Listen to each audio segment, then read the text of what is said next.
Today's mission is to restore power to this Porsche 928 seat.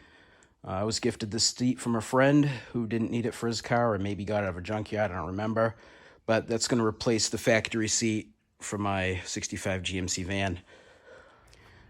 The only function I need for this seat is the recline function.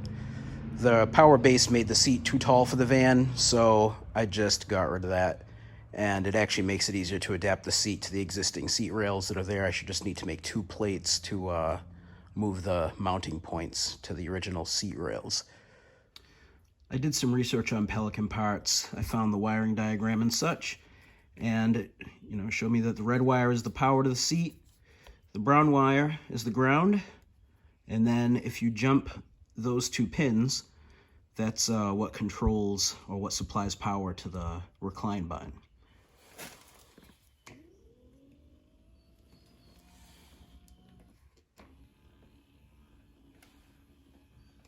Success.